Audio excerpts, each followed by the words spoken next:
नमस्कार, मैं हूं आपके साथ सोनिया चौहान। अमर छत्तीसगढ़ में आप सभी का स्वागत है। रुक करते हैं खबरों की ओर। विष्णुदेव साय के मुख्यमंत्री बनने की घोषणा के बाद से ही पूरे जशपुर में जिले में उत्सव का माहौल है। गांव-गांव में गीत, नृत्य और आतिशबाजी कर लोग अपनी अपनी खुशियों का इजहार कर रहे हैं। विष्णुदेव साय के ग्राम बगिया में बधाई देने वालों का तांता लगा हुआ है। जशपुर, कुनकुरी, पत्थलगांव समेत भर में ग्रामीण विष्णुदेव साय के मुख्यमंत्री की खुशियां मना रहे हैं। वहीं उत्साहित महिला और पुरुष संगीत की धुन में नृत्य में जुटे हुए हैं। बता दें कि जशपुर की ये तस्वीरें हैं जहां आतिशबाजी कर लोग जश्न मना रहे हैं। बता दें कि बधाई देने वालों का तांता लगा है और लोग सीएम के गांव में उत्सव का माहौल देखने को मिल रहा है। तस्वीरों में आप देख सकते हैं कि ढोल नगाड़ों के साथ पूरे जश्न मनाया जा रहा है। आतिशबाजी कर लोग ये जश्न मना रहे हैं और बधाई देने वालों का तांता लगा हुआ है। आप तस्वीरों में देख सकते हैं कि लोग डांस करके इस उत्सव में शामिल हुए और आतिशबाजी कर ये जश्न मनाया जा रहा है।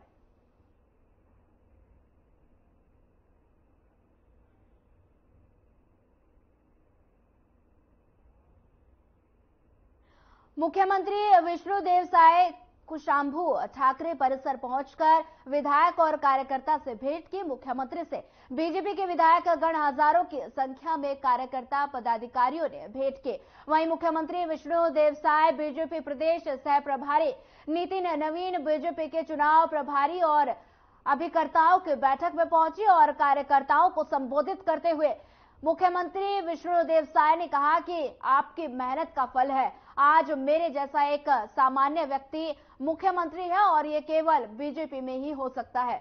वहीं उन्होंने सभी को 13 दिसंबर को शपथ ग्रहण में शामिल होने का न्योता दिया और बीजेपी सह प्रभारी नितिन नवीन ने कहा कि आप लोगों के शक्ति से ही है और छत्तीसगढ़ में सरकार बनी है। साथ ही उन्होंने कहा कि अब हमारी जिम्मेदारी बढ़ गई है और सरकार बनने के बाद हमारी शक्ति बनी रहनी चाहिए और हमें इस शक्ति का उपयोग जनता की सेवा में लगाना चाहिए।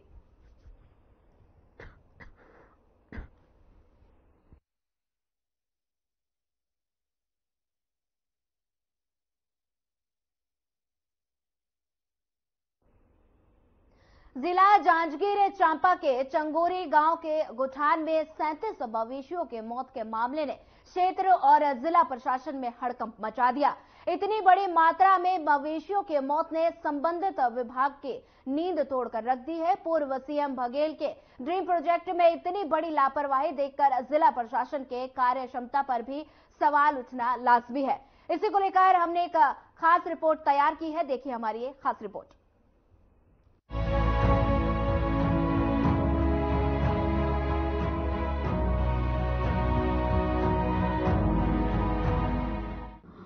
अकलतरा के ग्राम चंगोरी स्थित गोठान में रविवार की सुबह 37 गायों के एक साथ मृत अवस्था में मिलने पर क्षेत्र में हड़कंप मच गया। मवेशियों की मौत लगभग सप्ताह भर पहले होने की बात कही जा रही है। इसी बीच मवेशियों के शव को कुत्ते खा चुके हैं और कुछ मवेशियों के शरीर को कौवे चील नोच रहे हैं। बता दें कि फसल अभी पूरी तरह नहीं कटी है, इसलिए मवेशियों को गोठान में रखा गया था, लेकिन गोठान में उचित व्यवस्था न होने के कारण बिना छत, आधे पेट और बिना पानी के रखने के कारण इतनी संख्या में मवेशियों की मौत होगी। वहीं गांव वालों की बात करें तो पूरी तरह से मवेशियों को मारने का कारण जहर देना बता रहे हैं। हम लोग कुल 37 पशुओं का पोस्टमार्टम किए हैं और पोस्टमार्टम उपरांत जो है सबको जो है एक स्थान पर जो है दफना दिया गया है गड्ढा करके, और उसके उपरांत जो है हम लोग जो है उसका जो सैंपल लिए हैं उसका हम जो है फॉरेंसिक लैब रायपुर जो है भेजेंगे इसको।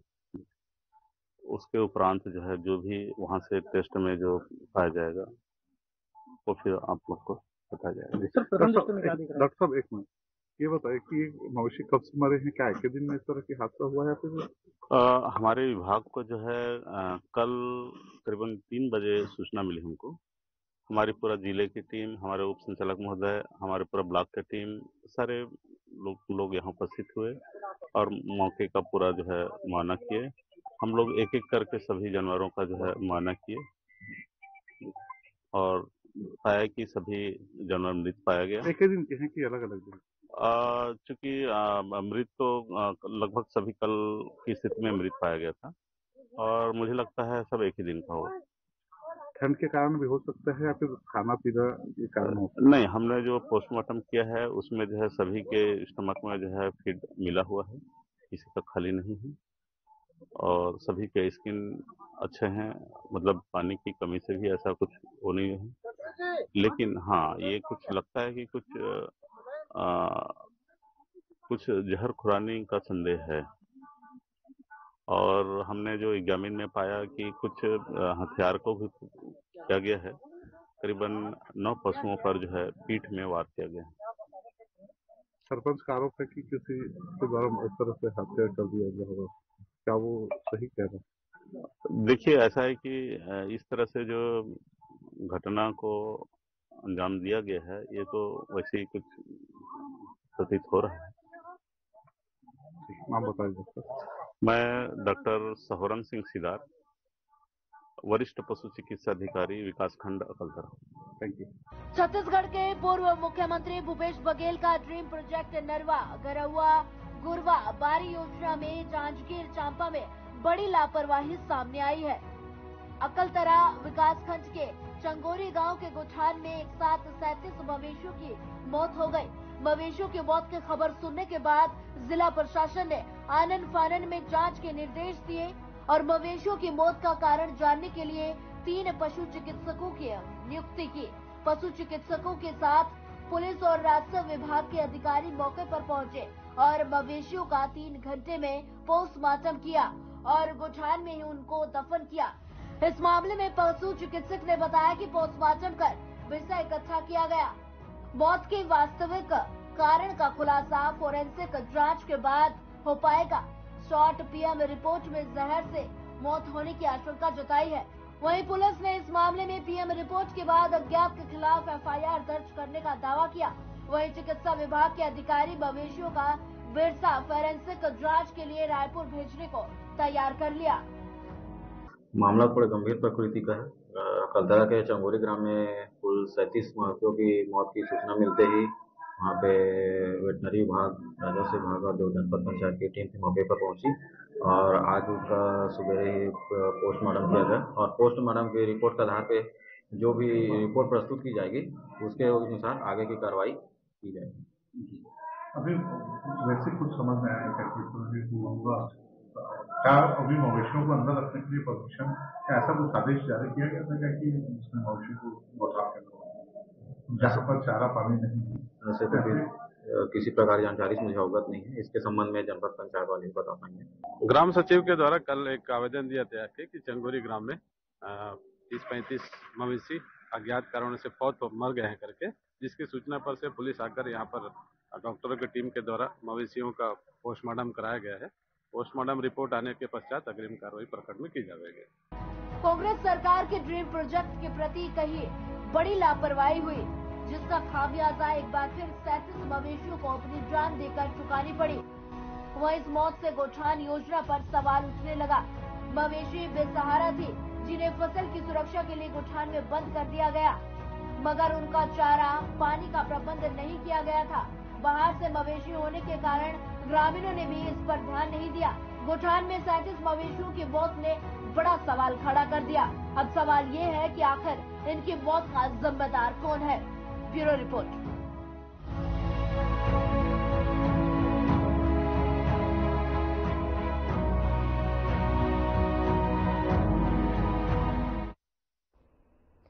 कलेक्टर डॉक्टर सर्वेश्वर भूरे ने विकसित भारत संकल्प यात्रा के आयोजन को लेकर जिला स्तरीय अधिकारियों की बैठक ली। उन्होंने कहा कि यात्रा के दौरान भारत सरकार के योजनाओं की जानकारी आम जनता को दी जाए और पात्र हितग्राहियों को लाभान्वित करना सुनिश्चित करें। उन्होंने कहा कि भारत सरकार द्वारा प्रमुख योजनाओं के प्रति जागरूकता बढ़ाने के लिए विकसित भारत संकल्प यात्रा का आयोजन किया जा रहा है, जिससे योजनाओं का लाभ लक्षित लाभार्थियों को समयबद्ध तरीके से पहुंचाया जा सके। साथ ही उन्होंने तैयारी के लिए अधिकारियों को जरूरी दिशा निर्देश दिए। कलेक्टर ने कहा कि ग्रामीणों और शहरी क्षेत्रों में चिन्हित स्थानों में इस कार्यक्रम का आयोजन किया जाना है। वहीं इसके लिए शहरी निकाय और ग्राम पंचायतों में कार्य योजना तैयार की जाएगी और नोडल अधिकारी का बनाए जाएंगे और साथ ही समन्वय समिति का गठन होगा। बैठक में बताया गया कि इस यात्रा के लिए आईसी वैन भारत सरकार उपलब्ध कराया जाएगा, जिसमें आयोजन के लिए विभिन्न सुविधाएं रहेंगी। स्वरूप चार्ट भी निर्धारित होगा।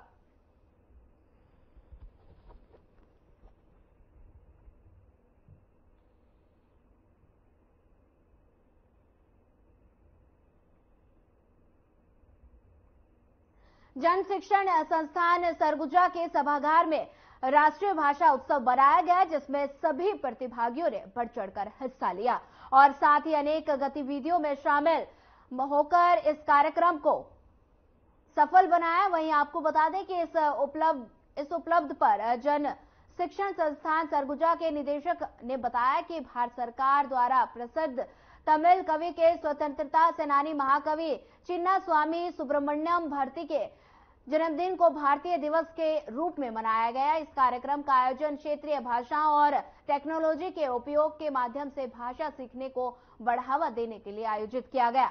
वंदना मानिकपुरी ने बताया कि छात्रों को भारतीय भाषाओं के बारे में जानकारी प्रदान करना, लोगों को कुछ भारतीय भाषाएं सीखने के लिए प्रोत्साहित करना। इस प्रकार जन शिक्षक संस्थान सरगुजा के सभी स्टूडेंट्स रमेश यादव, सबीना खातून, अंजू माला समेत स्टाफ की गरिमामय उपस्थिति रही।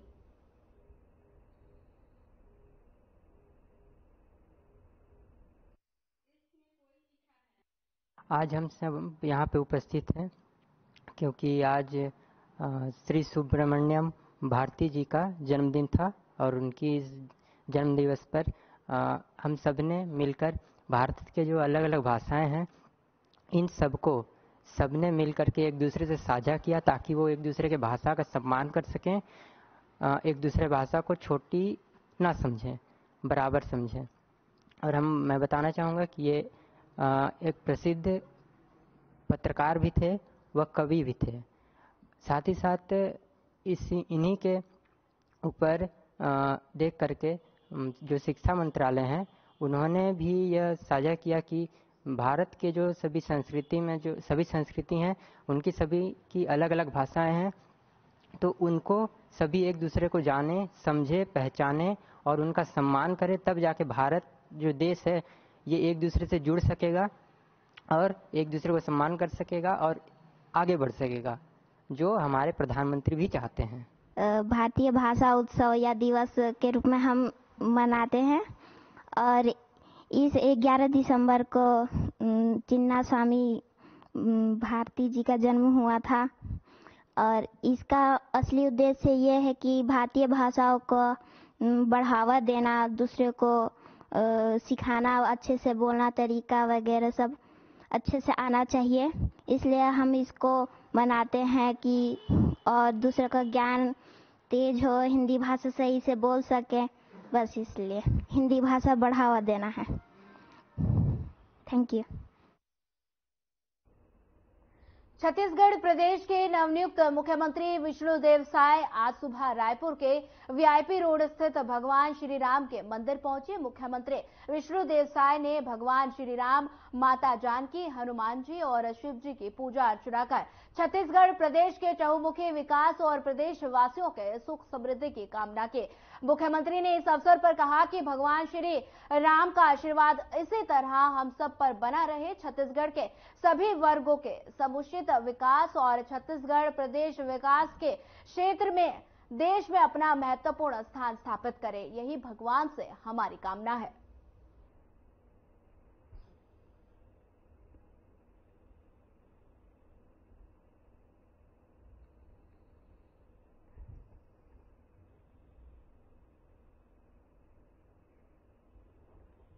बता दें कि रायपुर की तस्वीरें जहां विष्णुदेव साय मंदिर पहुंचे और भगवान श्री राम के मंदिर में पूजा अर्चना की और लोगों के सुख समृद्धि की कामना भी की।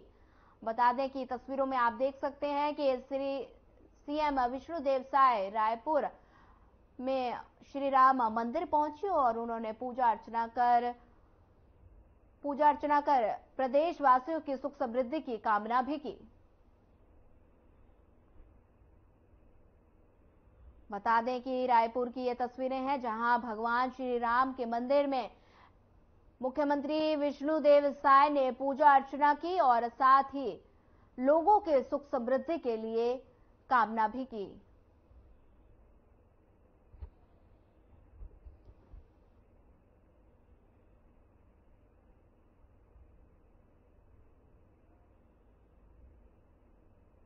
छत्तीसगढ़ के नए मुख्यमंत्री विष्णुदेव साय ने भाजपा मुख्यालय कुशाभाऊ ठाकरे परिसर में पहुंचकर कार्यकर्ताओं से मुलाकात की। उसके बाद उन्होंने प्रदेश सह प्रभारी नितिन नवीन के साथ चुनाव संचालक और अभिकर्ताओं के बैठक में पहुंचकर बधाइयां दी।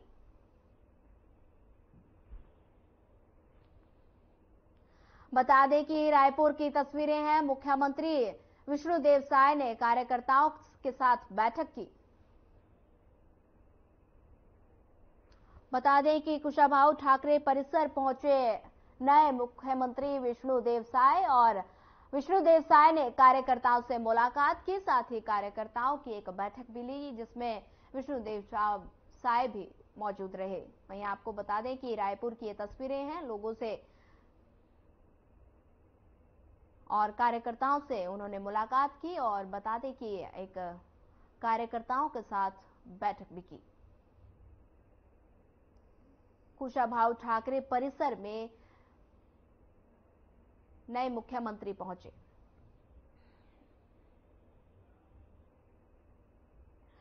छत्तीसगढ़ में बीजेपी ने मुख्यमंत्री पद के लिए आदिवासी नेता विष्णुदेव साय का नाम तय किया है। रविवार को विधायक दल की बैठक के बाद उनके नाम की औपचारिक घोषणा की गई।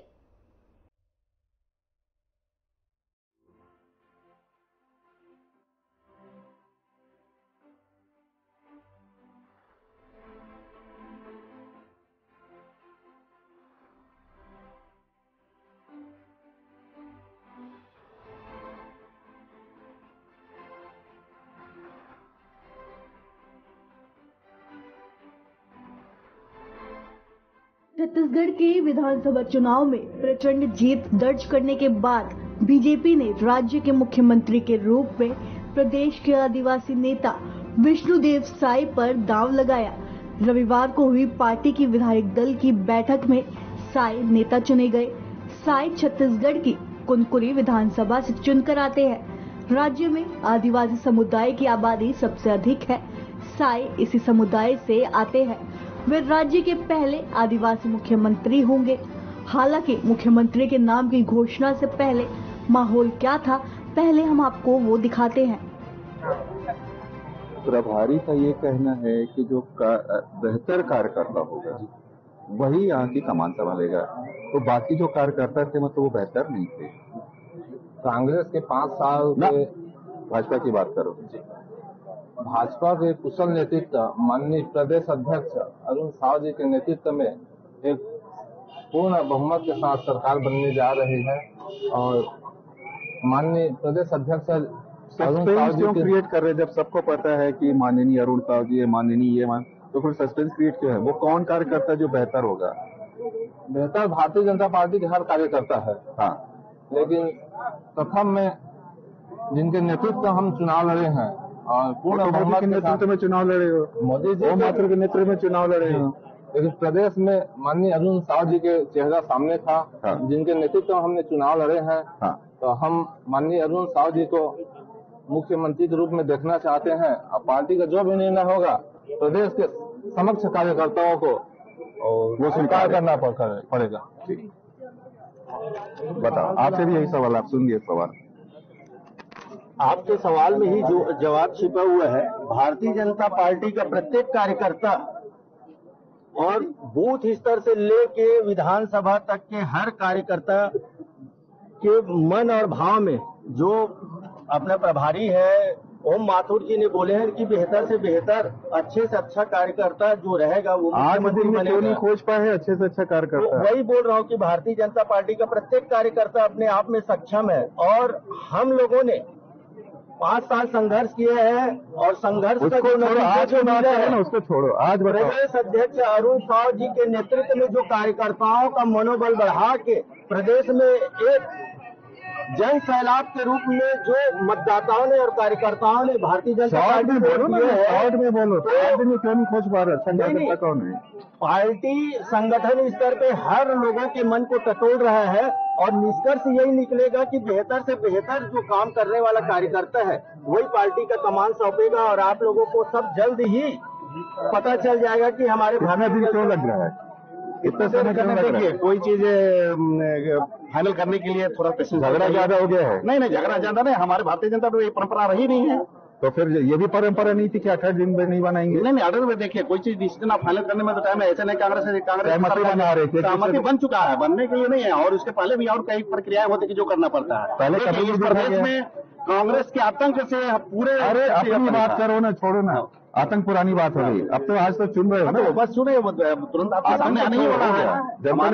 हमारे जो संगठन तय करेगा हो चुका है, आपका आना बाकी है। वही तो के बाहर जो आप भी इंतजार कर, हम भी इंतजार कर रहे हैं कि ऐसा कौन सा नाम है जो चौंकाने वाला हो? देखिए, इस प्रदेश को इस बहुल आदिवासी बहुल क्षेत्र और हमारे इस प्रदेश को नारी की आवश्यकताएं हैं। हम तो नारी शक्ति को ही हमारे पूरे प्रदेश देखना चाह रहा है ना, और नारी को और बढ़ावा देना चाहिए, हर किसी को देना चाहिए।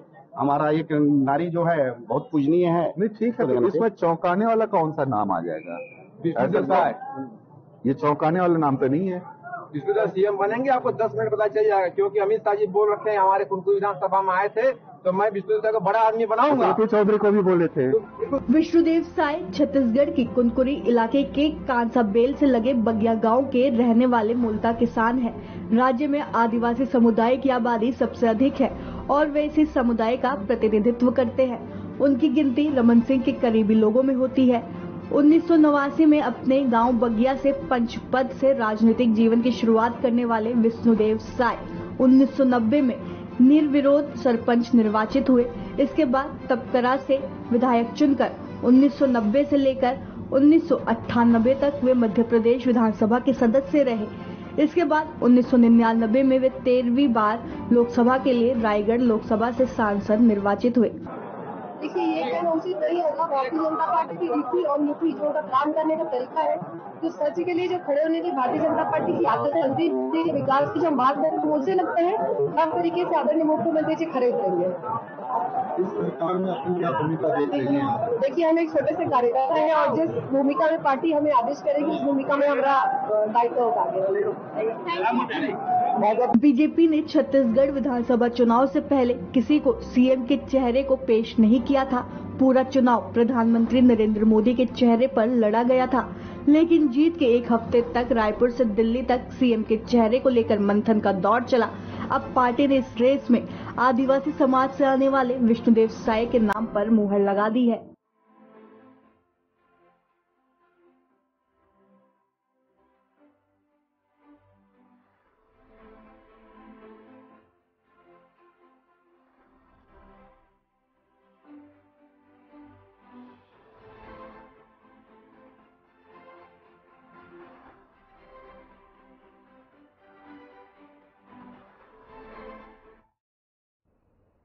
फिलहाल इस बुलेटिन में इतना ही। ज्यादा खबरों के लिए बने रहिए हमारे साथ। नमस्कार।